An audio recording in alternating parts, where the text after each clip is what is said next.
한 남자가 미쳐버렸습니다.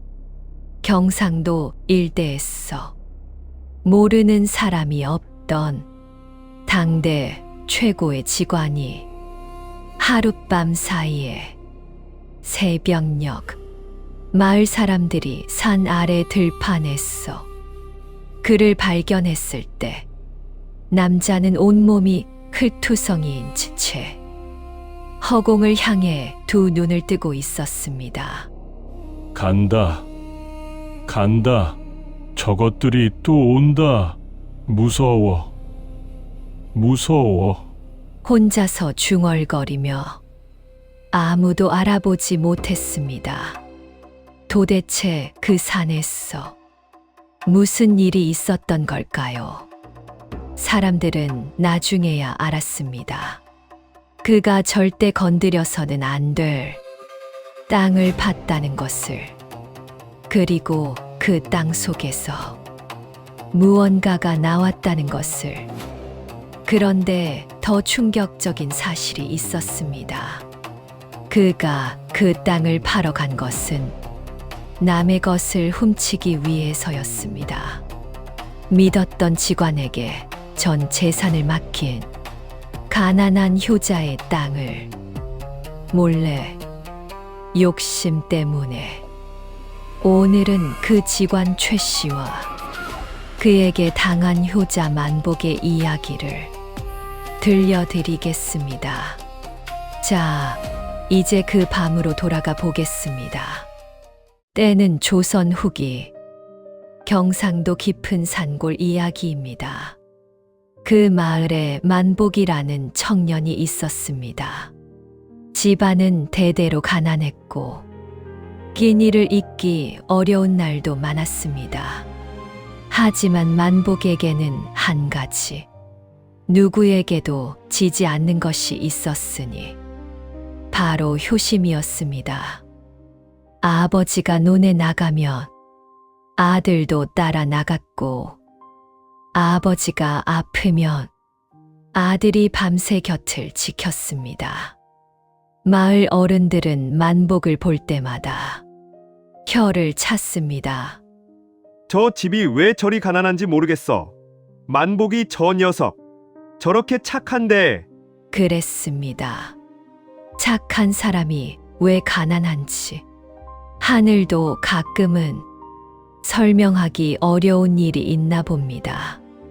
그런 만복에게 어느 가을 청천벽력 같은 일이 생겼습니다.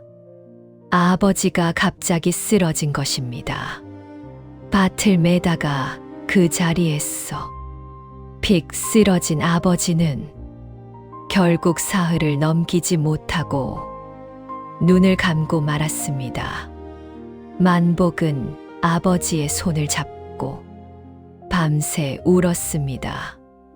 눈물이 다 말라 더는 나오지 않을 때까지.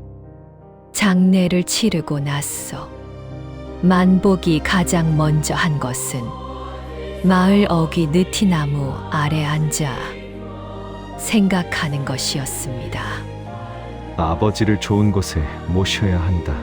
이승에서 고생만 하신 분이니 저승 가는 길만큼은 편안하셔야 하지 않겠는가. 가진 것이라곤 뒷산에 비탈진 땅 한 뼘이 전부였지만 만복은 그 땅을 팔더라도 아버지의 맷자리만큼은 제대로 잡아드리고 싶었습니다. 그래서 찾아간 것이 당대 최고의 직관이라 불리는 최 씨였습니다. 직관 최 씨. 그 이름은 경상도 일대에서 모르는 사람이 없었습니다. 나이는 50 중반, 풍채가 좁고 말이 청산유수였습니다. 내가 한번 봐드리면 자손 대대로 번창합니다. 내가 잡아들인 자리에 모시면 3년 안에 자손 중에 급제자가 나옵니다. 그런 소문이 떠돌았고 사람들은 그를 믿었습니다. 물론 가격도 그만큼 비쌌습니다. 만복이 최 씨의 집을 찾아간 것은 늦은 오후였습니다. 기와 집 안에 서서 화려한 한복을 걸치고 윤도를 닦고 있던 최 씨는 만복을 위아래로 훑어보았습니다. 남루한 상복, 터진 집신, 빈 보찜.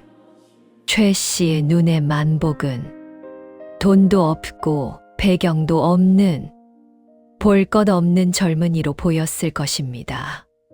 자네, 여기엔 어쩐 일로 왔는가?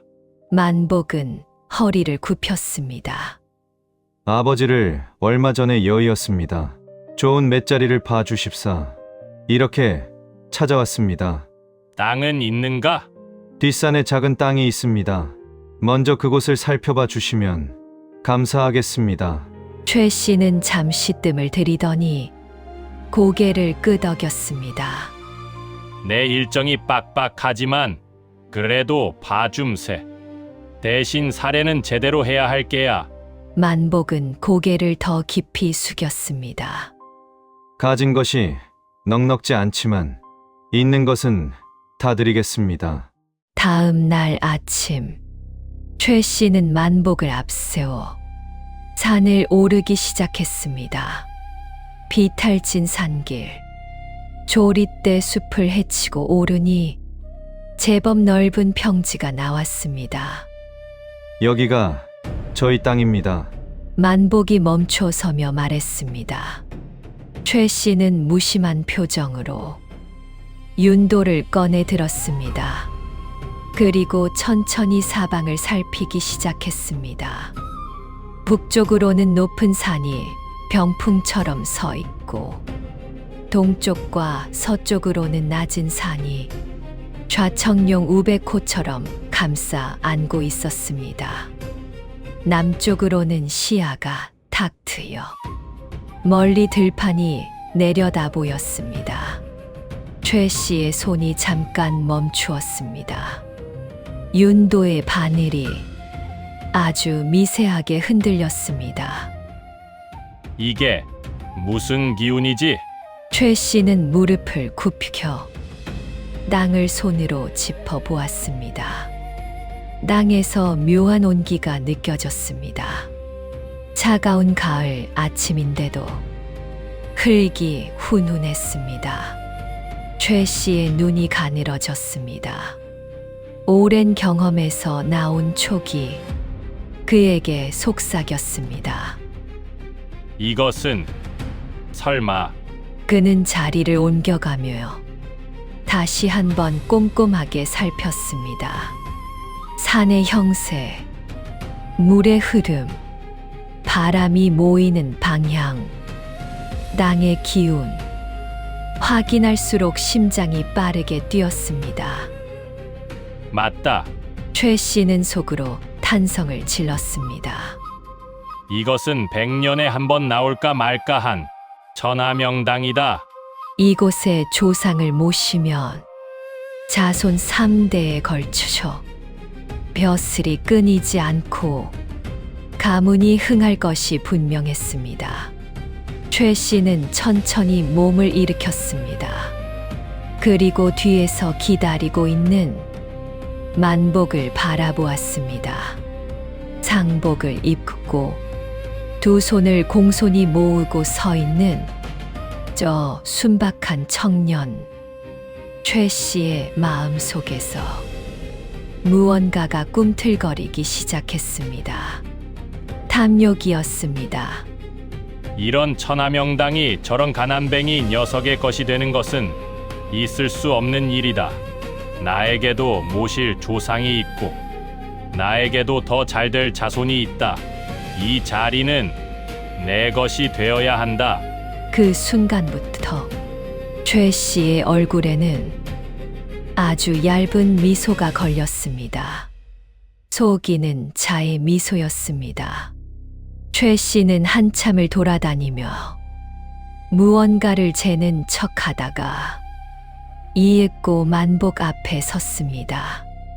그리고 심각한 표정을 지어 보였습니다. 만복이 이거 참 큰일이구만. 만복이 눈을 크게 떴습니다.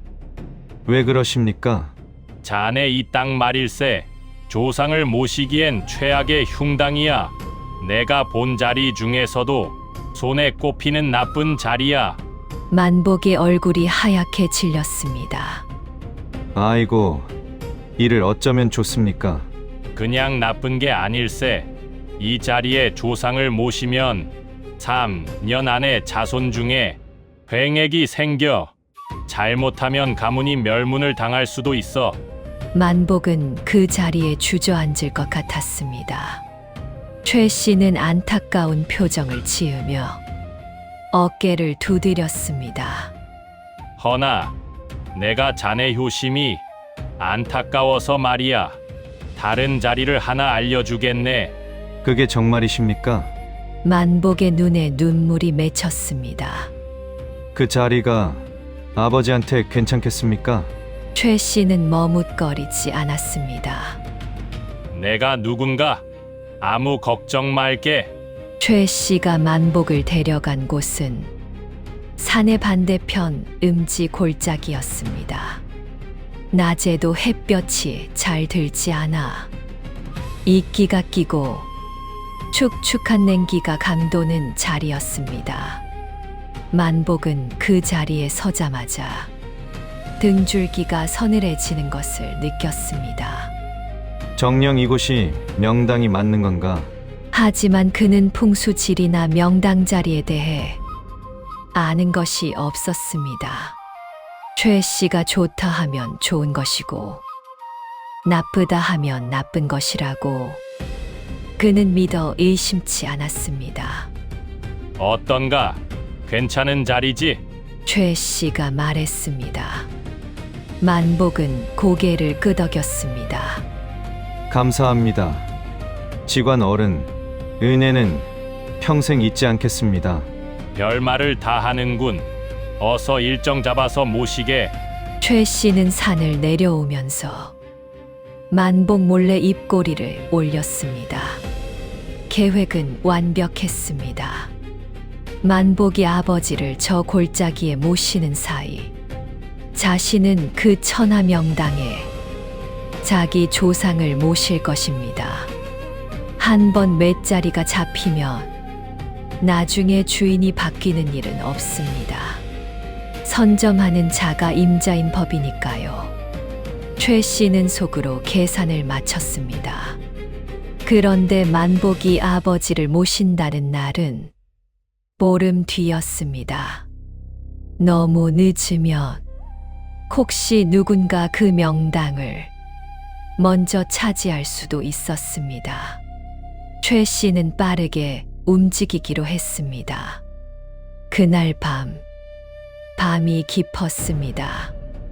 마을의 불이 모두 꺼지고 개 짖는 소리마저 잦아들 무렵 최 씨는 홀로 짐을 챙겼습니다. 윤도, 삽, 그리고 조상의 유골을 담은 작은 항아리.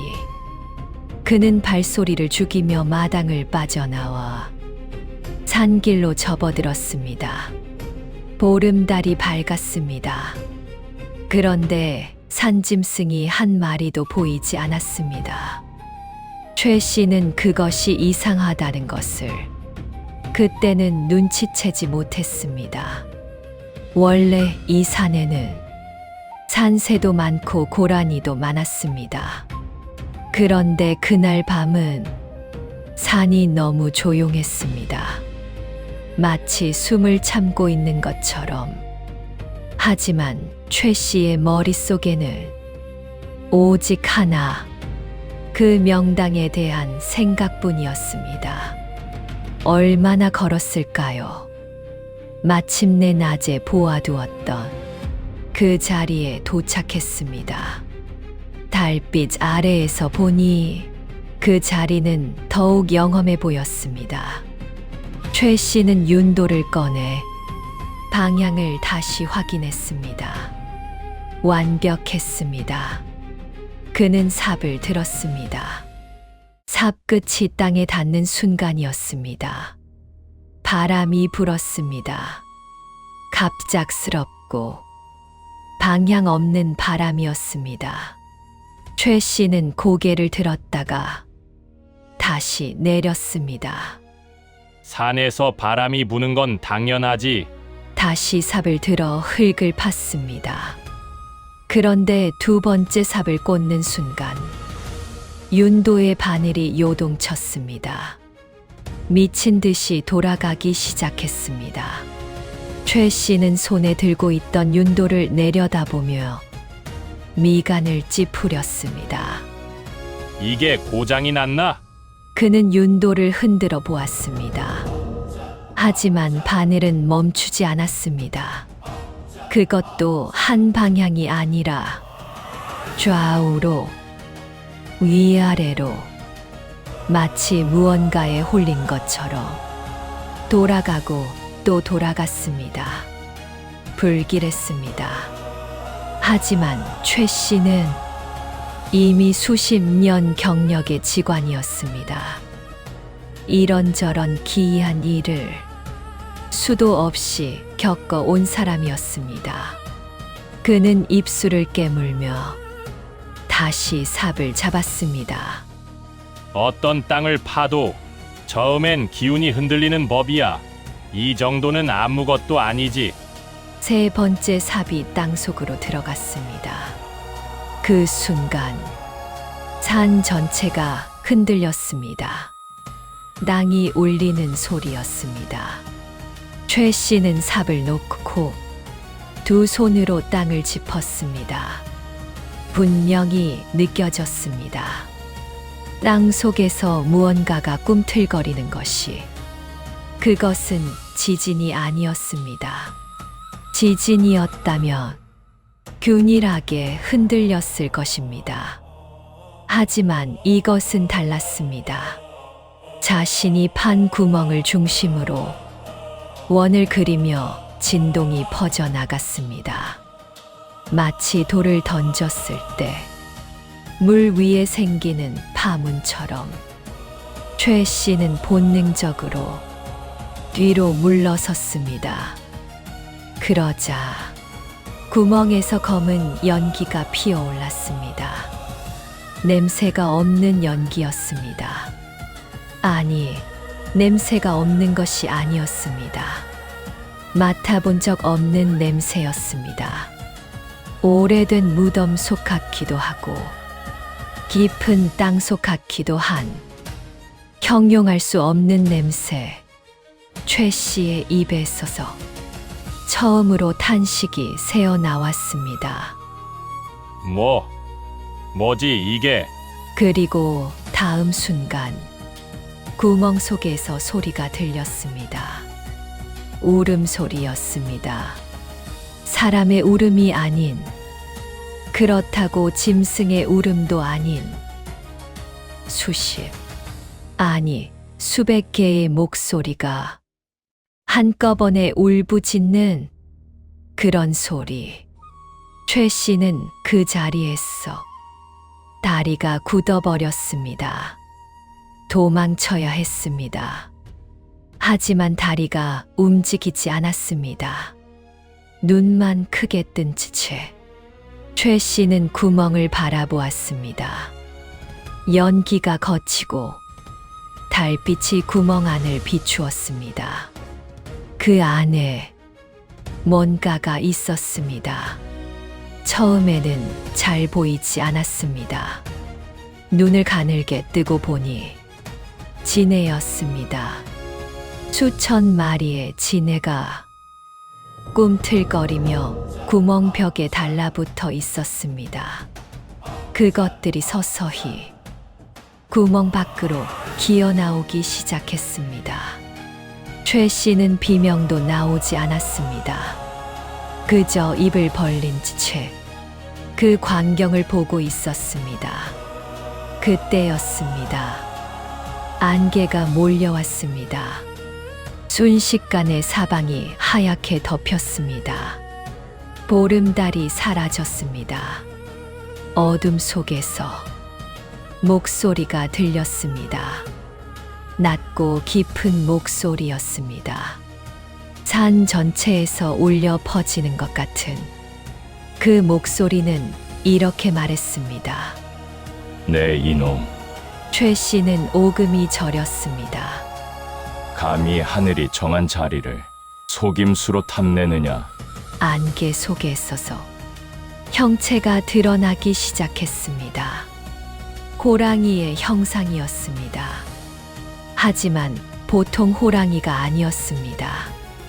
앉은 채로도 주변 소나무보다 컸습니다. 눈에서 빛이 났습니다.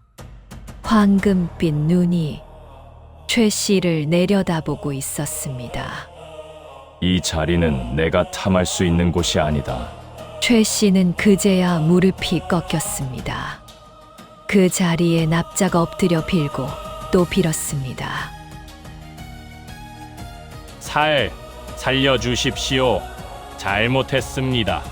제가 잘못했습니다. 산신령의 목소리는 차갑고 엄했습니다. 이 자리는 내가 이 산의 악귀들을 모아 봉인해 놓은 자리다. 함부로 파헤치면 봉인이 풀려 악귀들이 다시 세상 밖으로 나온다. 그것을 알고도 탐욕에 눈이 멀었느냐? 최 씨는 이마를 땅에 찌으며 빌었습니다. 몰랐습니다. 정말 몰랐습니다. 몰랐다고? 산신령의 목소리에 냉소가 섞였습니다. 직관이라 하면서 이 정도 기운을 읽지 못했단 말이냐? 아니다. 알고도 무시한 것이겠지. 욕심이 눈을 가렸으니 최 씨는 할 말이 없었습니다. 사실이었으니까요. 윤도가 이상하게 반응할 때, 바람이 갑자기 불어올 때, 산짐승이 모두 사라졌을 때, 모두 경고였습니다. 그는 그것을 알면서도 무시했습니다. 그뿐만이 아니다. 산신령이 계속했습니다. 순박한 효자를 속여 아비를 흉한 자리에 묻게 하려 했으니 내 죄는 하나가 아니다. 최 씨의 몸이 부들부들 떨렸습니다. 벌을 받겠습니다. 무슨 벌이든 받겠습니다. 다만 목숨만은. 산신령은 잠시 침묵했습니다. 목숨은 거두지 않겠다. 최 씨는 그 말에 안도의 한숨을 내쉬려 했습니다. 그런데 다음 말이 이어졌습니다. 대신 내가 열어버린 봉인은 내가 다시 닫아야 한다. 어떻게 하면 됩니까? 그 방법은 가르쳐 주지 않겠다. 내 스스로 찾아라. 찾지 못하면 봉인은 영영 풀린 채로 남을 것이고 그 업보는 내 자손에게 돌아갈 것이다. 안개가 걷히기 시작했습니다. 호랑이의 형상이 흐려졌습니다. 마지막으로 하나 더. 목소리가 점점 멀어지면서 말했습니다. 내가 명당이라 속인 그 자리는 사실 효심 깊은 자가 정성을 다하면 명당으로 변하는 자리다. 그 자리에 아비를 모신 효자는 머지않아 복을 받을 것이다. 반면 내가 탐한 이 자리는 탐욕으로 얻으려 했던 자에게 천벌을 내리는 자리가 될 것이다. 그리고 산신령은 최 씨의 눈앞에서 완전히 사라졌습니다. 다음 날 아침, 마을 사람들이 산 아래 들판에서 한 남자를 발견했습니다. 온몸이 흙투성이에 두 눈이 허공을 향해 있는 그 남자는 직관 최 씨였습니다. 사람들이 달려가 흔들었습니다. 최 씨는 그들을 알아보지 못했습니다. 그저 중얼거렸습니다. 간다. 저것들이 또 온다. 무서워. 사람들은 최 씨를 집으로 데려갔습니다. 하지만 그는 회복하지 못했습니다. 밥을 먹다가도 갑자기 상을 뒤엎고 문 쪽을 향해 소리를 질렀습니다. 저리 가! 내가 잘못했어! 저리 가라고! 잠을 자다가도 비명을 지르며 깨어났습니다. 그리고 방구석에 쪼그리고 앉아 무릎을 끌어안은 채로 새벽이 될 때까지 벽을 바라보았습니다. 마을 사람들은 혀를 찼습니다. 뭔가 잘못 건드렸나 보지. 직관이 뭔가 건드리면 안 되는 걸 건드린 게 아닐까?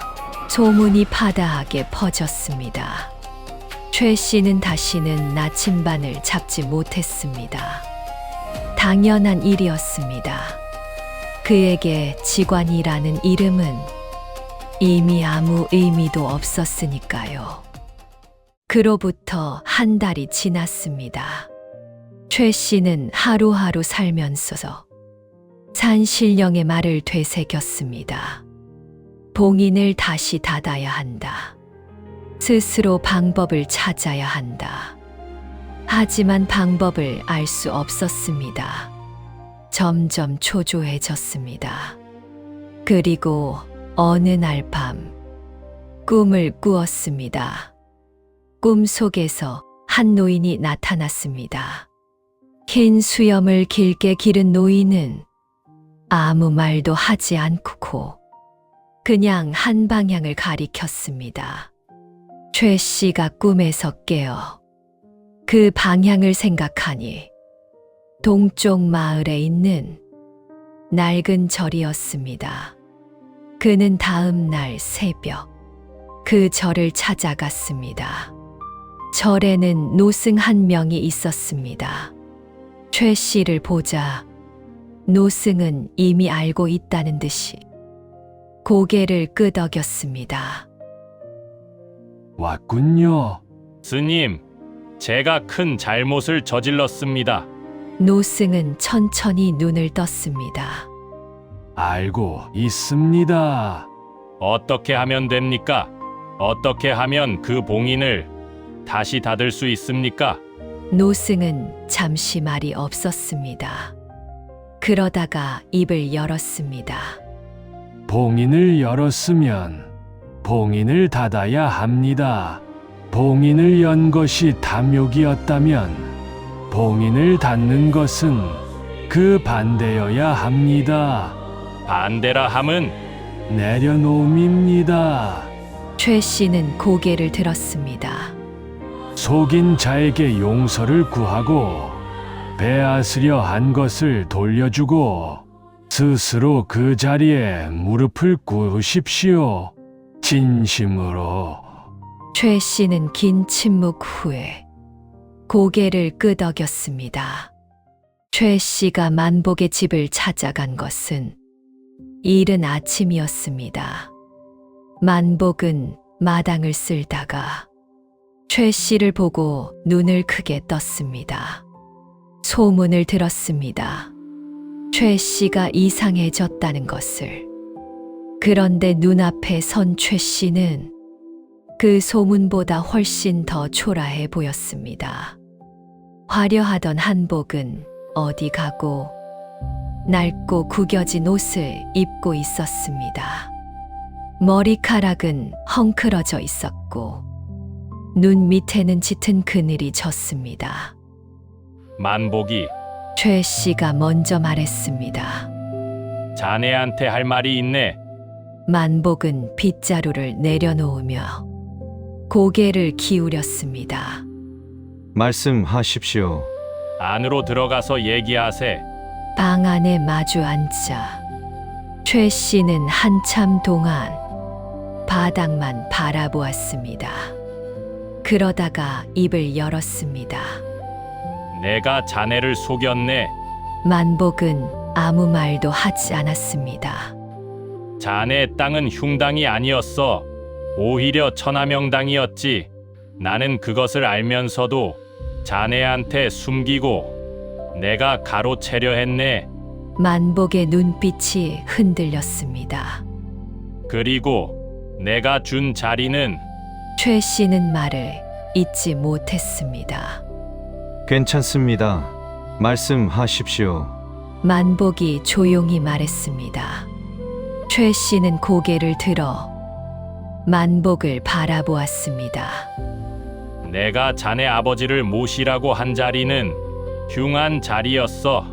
함부로 건드리면 안 되는 자리지. 나는 자네를 속이기 위해 그 자리를 추천했네. 긴 침묵이 흘렀습니다. 만복의 눈에서 눈물 한 방울이 떨어졌습니다. 아버지를 생각해서인지 아니면 배신감 때문인지 아마 둘 다였을 것입니다. 최 씨는 그 자리에서 바닥에 이마를 찧었습니다. 제발 한 번만 용서해 주게. 내가 잘못했어. 진심으로 잘못했네.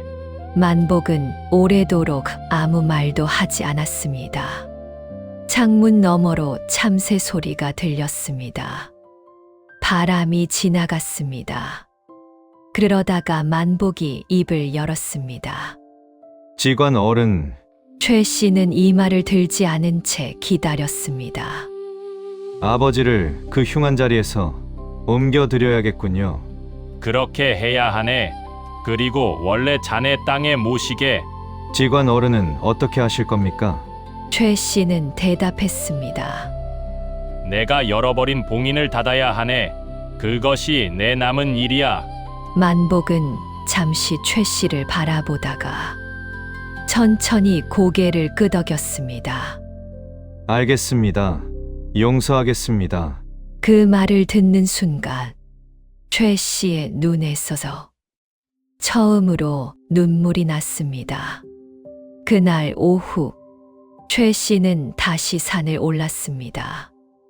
혼자였습니다. 삽은 들지 않았습니다. 그저 빈손으로 천천히 그 자리를 향해 걸었습니다. 숲이 조용했습니다. 새 소리도 없었습니다. 최 씨는 그 자리에 도착해서 두 무릎을 꿇었습니다. 그리고 이마를 땅에 댔습니다. 제가 왔습니다. 바람이 불었습니다. 한참이 지났습니다. 아무 일도 일어나지 않는 것 같았습니다. 하지만 땅이 따뜻해졌습니다. 최 씨의 무릎 아래서 따뜻한 온기가 올라왔습니다. 그리고 귓가에서 아주 낮은 소리로 바람이 속삭이는 것 같았습니다. 최 씨는 오래도록 그 자리에서 움직이지 않았습니다. 눈물이 흙 위로 떨어졌습니다. 그것이 이 자리에서 그가 진심으로 바친 재물이었습니다. 그해 겨울, 만복은 아버지를 자신의 땅으로 옮겼습니다. 최 씨가 직접 도왔습니다. 맷자리를 옮기는 날, 하늘이 맑았습니다. 이상하게도 그 자리에 오래된 매화나무 한 그루가 서 있었는데 겨울인데도 꽃봉오리가 맺혀 있었습니다. 만복은 그것을 보고 아버지에게 말했습니다. 아버지, 이제 좋은 데 오셨습니다. 여기 있으십시오. 그 이듬해 봄, 만복에게 기이한 일이 생기기 시작했습니다. 놀려두었던 밭에서 씨앗을 뿌리지도 않았는데 채소가 자라났고 논에는 다른 집보다 2배의 벼가 달렸습니다. 마을에 와서 머물던 선비가 만복의 총명함을 알아보고 그를 가르쳤습니다. 그리고 3년 후 만복은 과거에 급제했습니다. 마을 사람들은 놀랐습니다. 아니, 만복이가 급제를 했어? 글도 늦게 배웠다는 녀석이 하지만 알고 보면 놀랄 일이 아니었습니다. 최 씨가 흉당이라 속였던 그 자리는 사실 산신령의 말대로 효심 깊은 자가 정성을 다하며 명당으로 변하는 자리였으니까요. 만복은 급제 소식을 들은 날, 먼저 아버지 묘를 찾아갔습니다. 아버지, 아들이 해냈습니다. 바람이 불었습니다. 매화나무가 흔들렸습니다. 그것이 대답 같았습니다. 최 씨는 어떻게 되었을까요? 봉인을 닫고 나서 그를 따라다니던 환영들은 서서히 사라졌습니다. 밥도 먹을 수 있게 되었고 잠도 잘 수 있게 되었습니다. 하지만 그는 다시는 직관 일을 하지 않았습니다. 나침반을 보면 손이 떨렸으니까요. 그는 절 근처 작은 오두막에 자리를 잡았습니다. 그리고 절에서 노승을 도우며 남은 생을 보냈습니다. 어떤 이는 말했습니다. 최 씨가 이상해진 게 아니라 오히려 제정신이 든 거라고. 또 다른 어떤 이는 말했습니다. 직관이라는 사람이 이제야 진짜 직관이 된 거라고. 땅만 보는 게 아니라 사람 마음까지 보는 직관. 최 씨는 그 말들을 전해 듣고도 아무 말도 하지 않았습니다. 그저 절 마당을 쓸며 하루하루를 살았습니다. 그것이 그가 할 수 있는 가장 정직한 일이었습니다. 명당. 사람들은 여전히 그 말을 씁니다. 좋은 자리, 기운이 좋은 곳, 복이 흐르는 땅. 하지만 오늘 이야기는 우리에게 묻고 있습니다. 명당은 진짜로 어딘가에 있는 것일까요? 만복이 급제를 한 것은 좋은 맷자리 덕분이었을까요? 아닐 것입니다. 만복이 복을 받은 것은 아버지를 진심으로 모셨기 때문입니다. 남에게 속아도 원망하지 않았기 때문입니다.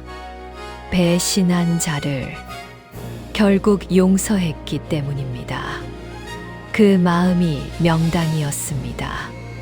반대로 최 씨가 벌을 받은 것은 나쁜 자리를 탐했기 때문이 아닙니다. 자신의 욕심을 위해 선량한 사람을 속였기 때문입니다. 그렇게 얻은 땅이 진짜 흉당이었습니다. 명당은 땅에 있는 것이 아니라 사람의 마음 속에 있는 것입니다. 욕심으로 남을 속여 얻은 자리는 결국 자신의 무덤이 된다는 사실을 우리는 잊지 말아야 할 것입니다. 그리고 착하게 살면 반드시 복을 받습니다. 더디게 가는 것처럼 보여도 하늘은 그것을 다 보고 있습니다. 오늘 이야기는 여기서 마칩니다. 이어지는 오늘 이야기의 주제곡 마음의 명당도 많은 감상 부탁드리며 오늘 이야기가 마음에 드셨다면 구독과 좋아요 부탁드립니다. 지금까지 들어주셔서 감사합니다.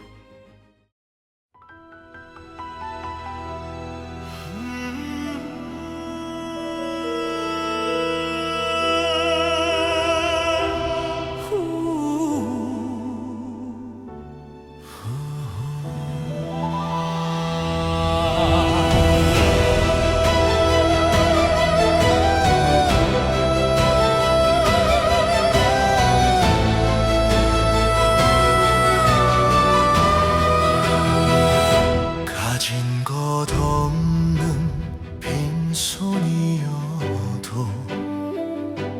하늘 모실 듯 아버지를 모셨네. 바람 부는 서늘한 무덤 자리 앞에서도 원망 대신 눈물만 심었네.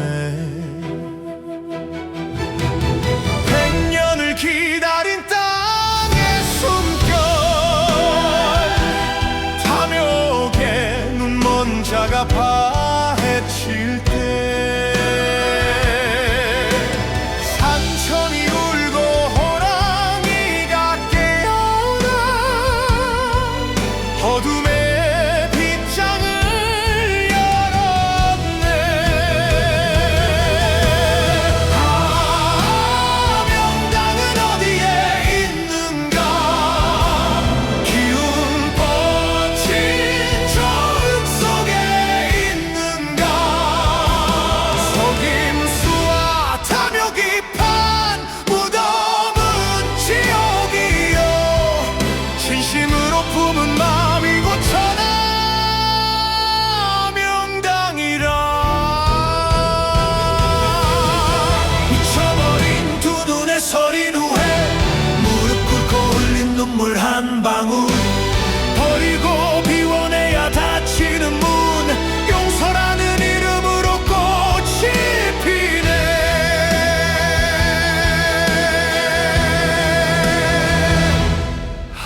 한겨울 앙상한 매화나무에 거짓말처럼 꽃망울이 맺힐 때 비로소 알았네. 하늘은 보고 있음을. 착한 마음 머무는 곳이 축복임을.